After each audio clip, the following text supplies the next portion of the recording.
not sure if you can see this, but our little man, oh, he just laid down even more for you guys. Bloody railings. But how cute is that for you?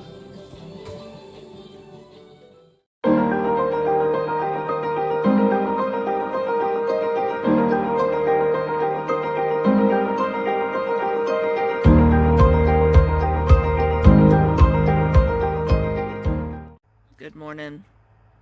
It's stupidly early. In fact, it's 8:30. I'm normally only just waking up by now. Sometimes a little bit earlier lately. Been waking up at like 6, then 7. Look at this. I've got my testicles on my face. I just started to said to Soph, I better not need bloody milk bottle glasses, because my eyes have deteriorated like really bad. Like these are doing sweet FA. So let's go see. I had Gizmo here while Soph was setting up his little area, and I said he just moved the back door key and the PlayStation controller. So Soph was just stood here and he did it. So then she got really excited and fussed him, and in that split second moment, Alba ran into Gizmo's little play area. Then when Soph went to take it back, she was like, Alba, there was some broccoli missing. And you had it, didn't you? You took it. It's a big piece. So now there's one less bit of broccoli for Gizmodo. And the funny thing is, normally she sits here and eats it. She went onto my chair and hid behind the dressing gown. So I think she knew she was being a cheeky bum. She did. You knew, didn't you? Hiya. Today, with me, I have a special guest. And it's called Mrs. Corn. How are you doing, Mrs. Corn? I'm okay. How's life? Sparkly. Well, it looks like the sparkles are getting you down. I don't know how to reply to that. Abba, can you get off, please? Shall I just give you a bit of a tickle? I feel like this is inappropriate. They're still getting you down. No. We're failing. So we'll have Soph back.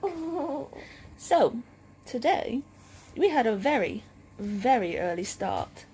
Because we had a visit to the ball doctor. Did you see it yourself? Whoa. Or in most people's cases, the testicle doctor. No, I'm joking. The eyeball doctor. Really, Dixie? AKA Specsavers. Really? Really? She's like, Because we had to get our eyes tested. Because it's been a little while. And we figured it's about time we needed to get it done, because both of our eyes are like, we can't see nothing. So Soph, well, first of all, I would like to just say that where Soph and I last got our eyes tested too, and there was 3 years apart between Soph's and mine, they gave us the wrong prescription. Completely. Like, our eyes were one way, they gave it another way. So Soph's was... I had to have... Can you get off, please? I had to have glasses for reading, which, when I used them, I always thought it was not as clear and more dull. But they said that was what they were for. And now, she said, my reading, eyes are, that was cute. Fine. It was cute. But I need them for long distance. Yeah. And with mine, they made my prescription too strong. What? So, ow. So you thought you were going to go in and get milk bottle glasses, and you've got smaller glasses than you did. Well, no, I didn't. Well, thickness wise. Soph's it's only a very small prescription, but it's a prescription that is obviously needed because the strain that she's getting, it makes her eyes hurt, it gives her headaches, makes her tired, everything. And when she's driving and things like that, it's happening as well. So she's got 2 pairs, one for at home, like watching telly and stuff. but they said that she can keep them on if she's doing craft work, because the transition from going up and down, Soph's eyes take a little bit longer to focus, whereas the glasses should help with that. Yeah. And then she's got a second pair which she's going to keep in the car that's got reactor lenses. Is it reactor lenses? They're anti-glare. That's the one. And yeah, so that's going to help with like the lights at night and the sun and stuff like that. Yeah. But But I just want to point out that what she said though, when I said about struggling with like the car lights and the shininess and stuff, she said that actually more and more people are coming along saying that now, because like with new cars, the way they've done the lights now, it's they're worse, and with being in the country, she's adamant she wants to be on safe, so she's putting one and foot like being this. in the country there's lots of lanes and stuff, so it's like sudden bursts of light, whereas like it's not just like continual brightness everywhere.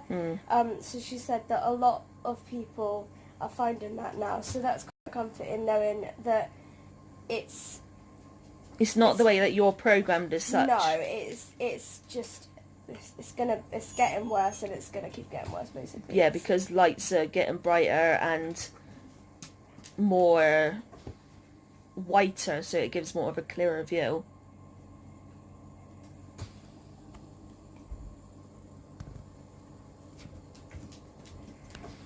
With me, well, we'll try and get a picture for later. I've got these brown... What? Okay. I thought you were going to be saying about your actual glasses, like, but you don't remember which ones. No, you I picked. don't. I don't remember. Yeah, we'll try and get a picture to add in here for you to see. I got these brown spots that have started coming on my eyes. I mentioned it to the opticians, and she said that if I was born with it, it's called eye freckles. I didn't know that existed. So if you have eye freckles, let us know in the comments, because that is really cool. Eye freckles. Yeah. I mean, I do have freckles.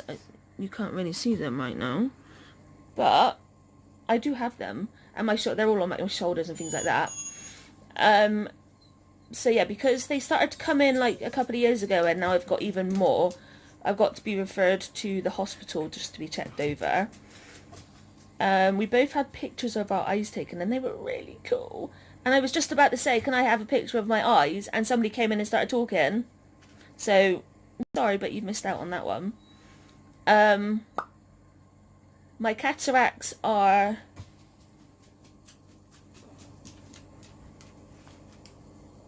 She's adamant. My cataracts are doing okay. They're not progressing too quickly, which is reassuring.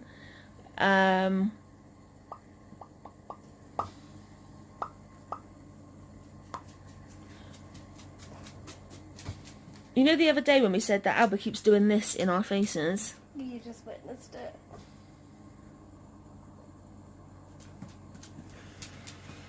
I now need bifocals. I need old lady glasses. No offence if you're not old, or even if you are old and you've got bifocals. But I always think of that with my mum. She started off with like single lens glasses, and then by the time she was like 40, she needed bifocals because her eyes were pretty crap. And yeah. And you're not even 40. No, I'm not even 30, for goodness sake. But yeah, they say that my close-up has gotten worse. But obviously we don't know. With my long distance stuff. We don't know if my eyes have gotten better or like you said before, the previous place screwed up. But with the fact that my close-up has gotten worse... Yeah, it's not very likely that they would have gotten better. Yeah. So yeah, update on Specsavers. And they were awesome. And they were. And they asked me, like, when they were doing my pre-test and stuff, how I was today. And I was just like, honestly, I'm really nervous. And they were all just so lovely. And they were so caring, and they were so helpful with you as well. Yeah, they moved. They had all. It was. I mean, it was a new. I knew it was wheelchair safe anyway because that's why we booked there. But they were very accommodating. They moved everything without me even needing to be asked. They brought the glasses to you, didn't they? Yeah. Like ones that they Whereas they took Soph out to look at all the other ones. All the rooms were super easy to get into. And like all the machines were able to be moved around me. When I went to actually see the optician, she asked me if I could actually like get out of my chair. Not to say because she wanted me out of it, but she just wanted to like figure out what I can and can't do, and wanted to know whether I could sit in the chair or whether they needed to move all the equipment and bring my chair in. But obviously I can transfer, so that's what we did. We chuckled though because when I was with the optician, she's like, "Oh, am I going to be seeing your sister next?" I was like, "No, that's my wife." And then with Soph, the lady who did my pre-test was like, "And you'll be in there after the other lady. I think it was your mum." And I was just like, "She's my wife." Mother, do I seriously look that much older than her? No. There's only 3 years. It's like 2.5 years. It's not I don't know where 5 3. came from. No. Does it seriously look that bad? Do I seriously look that old? Do you know what I think it is? It's probably because I'm in a wheelchair on oxygen. And you've got really pale hair. I think if you had brown hair, people wouldn't... Well, mind you, people would think more so than your sisters. The optician also, I've just remembered I forgot to say earlier, she wanted to know about my medications and stuff like that. And she was like, "I can see you've got your inhaler on." And I'm like, that's my oxygen. And it just shows that people that are not in the chronic illness community and whatever else, they're just... They're uneducated. Yeah. Not in necessarily in a bad way, but they just don't know about stuff. No. I mean, there's a hell of a lot of medical stuff that I haven't got a clue about because it doesn't relate to my life and relate to people that I know, so I haven't come across it. Which is why we do these vlogs for you. This is oxygen. I have a lung disease. This is a nose. I don't. I also have Ehlers-Danlos syndrome. My ribs don't work. I get lots of infections. It's damaged my lungs. Did you say your ribs don't work? Not properly. Your actual ribs? My rib cage, it doesn't expand. Okay. I thought you meant like your individual ribs don't work, and I was just like... No. And I have brittle asthma, which means 99% of the time my airways are like this instead of like this. This is a bit of education for you. Itch. So we got to go collect our glasses on the 14th. And then we went to go get my patches, and we ended up getting some more injections for my migraines. Yay. And 2 hours later, after we probably about 2 hours after we then got home, Soph gets another text saying we've got 2 prescriptions there ready for us. I mean, that's just taking the piss. They knew we were there this morning. Could they not have just said, if you just wait, we've actually got 2 other prescriptions for you? Because they would have known that they were there. And then we went to the lovely John and Rach at Bug and Pin, who did these. Yay! And these, and 2 of these. And we just wanted to update them on what the tattoos was like. and they are just blown away with how amazing they are. And they're like, "Are you still happy with it?" And I'm like, "Yeah." And he chuckled, didn't he? Because you said it so quickly without even like having to think about it. Because obviously then it's like a true, honest like reaction. And he was just chuckling to himself. And then he gave us both a hug. Yeah. And I said that he was privileged because Charlie doesn't hug many people. Only certain people. I've just remembered that the optician's trying to said that my right eye is lazy. On the lazy side, which we've been thinking that for a little while. Albert, no more. But lazy eye does run in the family. My dad's got it, my uncle's got it, I think 2 of my cousins have got it, but they're started off at a much younger age, so I don't know what's going on there. Yours is worse when you're tired. Yeah, very much so. And then Rach went to it's because they want to go out, but we wanted to get this done first so that it pushed back the time that we went out. But now they're getting right in our face. Rach went on to tell us that at their home they've got like a portfolio of like all the tattoos that John's done, and no more. Yeah, they've got a portfolio of all their tattoos in, and their eldest son, which they're not that old. I think they said their eldest is 7. Yeah. And the other son I think is like 2 or 3.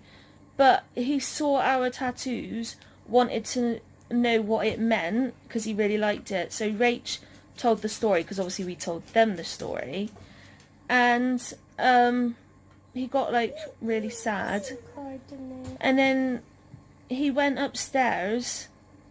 No, he cried, and then Rach showed the picture saying that yes, it's really sad, but look at their faces, look how happy they are now that Daddy's done it. And then he went upstairs, did a drawing, put different initials in, and instead of putting the rainbow in the puddle, he put the rainbow above the blocks, and he came down with that drawing, and Rach said she cried. I was just, and Soph was just like... I nearly cried, I'm not going to lie, I nearly God. cried. For a 7-year-old to have that much emotion and thoughtfulness. And empathy. Yeah, it's just... So lovely. It was beautiful hearing it, but I don't know what I would have done if I was Rach, stood there and... Yeah, I would have cried. Listening to that. It would have just been awful, but I just love the fact that she told us, because it's just so heartwarming and lovely to hear as well. It kind of makes me want to get his drawing. But obviously with like more appropriate initials for us, it kind of makes me want to get his drawing as well. So yeah, that's kind of update on life for us at the moment.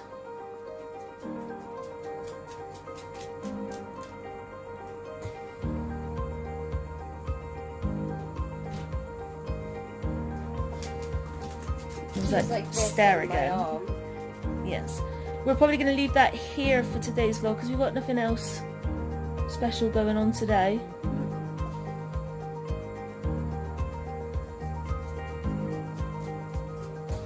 Soph has her birch box, but that might be tomorrow's vlog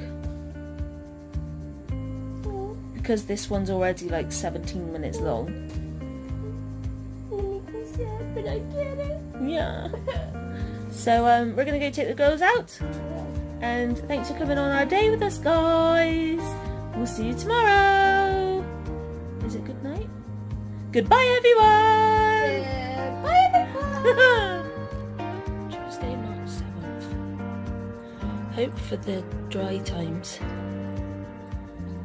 For this God is our God forever and ever.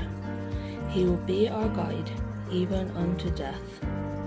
2 women waiting for their flight struck up a conversation after one noticed the Bible app on the other's phone.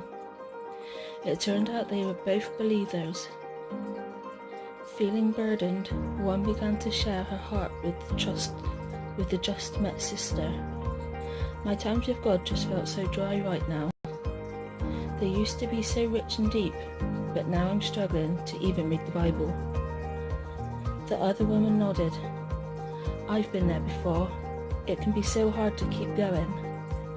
They encourage each other with what's needed most in spiritually challenging times, God's unchanging truth.